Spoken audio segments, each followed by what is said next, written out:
Alright guys, a review of the Lyric Hearing Aid by Phonack. I'm not an audiologist, I'm not a hearing aid dispenser, I'm just a guy with a hearing loss who thought maybe some of you might want to know about my experience using the Lyrics, in case some of you were wondering about trying it. So here goes, let's see what's in the box. A little ID card with instructions on the back. But reminding you, if you're having an MRI, to make sure you take out the Lyric from your ear canal. It's a good diagram of how the actual device sits in your ear canal right next to your eardrum. This is a little cheat sheet. You can put it on your keychain if you wanted to. It tells you how to operate the SoundLink tool.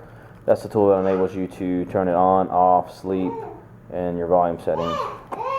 A little registration card. You register, you can get a free or an extra SoundLink device, which is this thing. Keep it on your nightstand or whatever. This is the instruction book. There's a bigger size and a smaller size. And looks like I'm losing my battery here, but we'll keep going. Instruction manual. This is your SoundLink tool.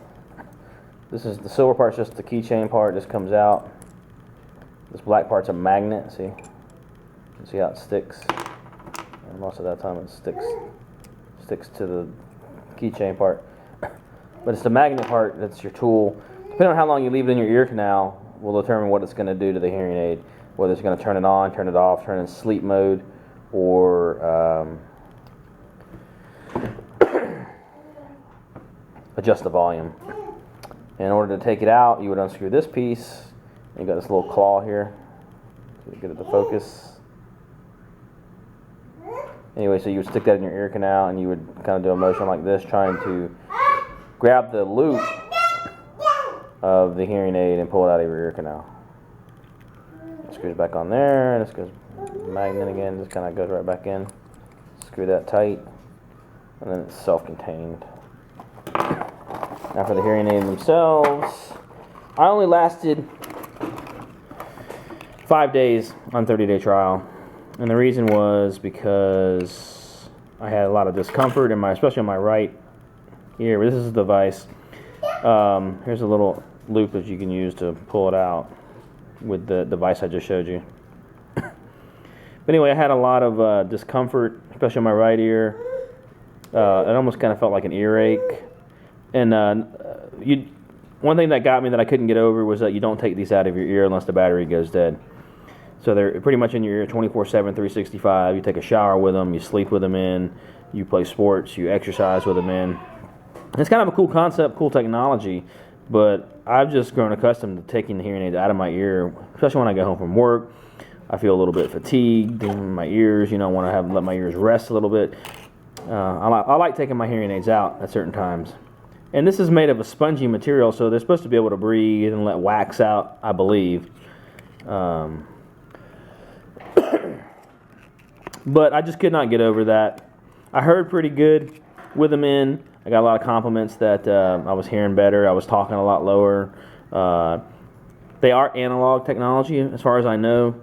And they say the argument for that is that they sit so close to the eardrum that it allows the natural ear and anatomy of the ear to do its job, so you don't need all this digital processing.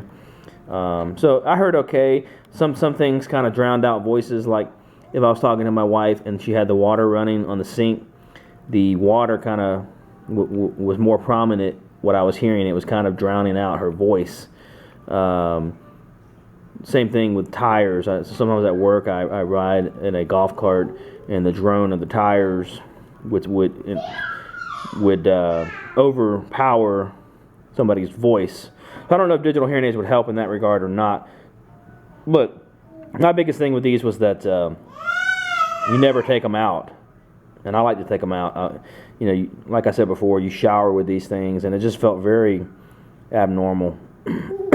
I try to stick with it as long as I can. I lasted 5 days, but the discomfort and slight pain in my right ear was just too much. It was really getting on my nerves, so I had to take them out.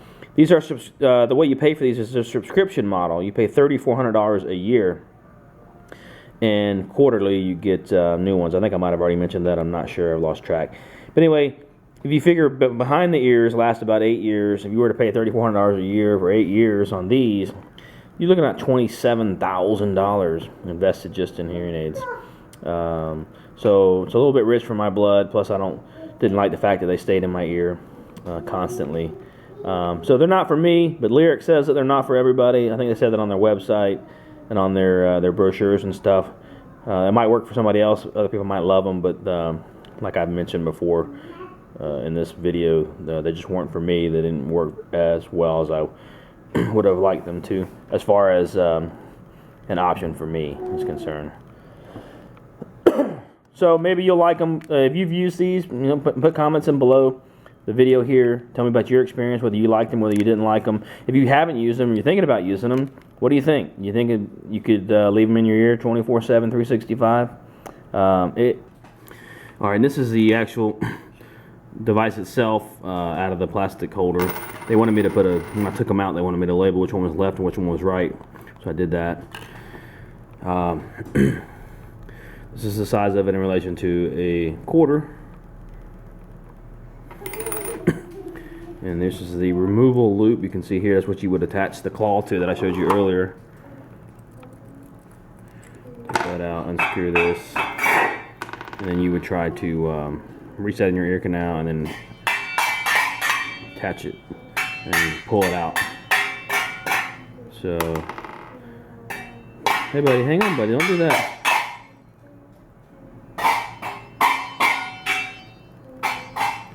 Oh, this little dot, I thought it was a piece of wax, but it actually shows you what side's supposed to be up. The little dot there. So, anyway, that is the Lyric by Phonack.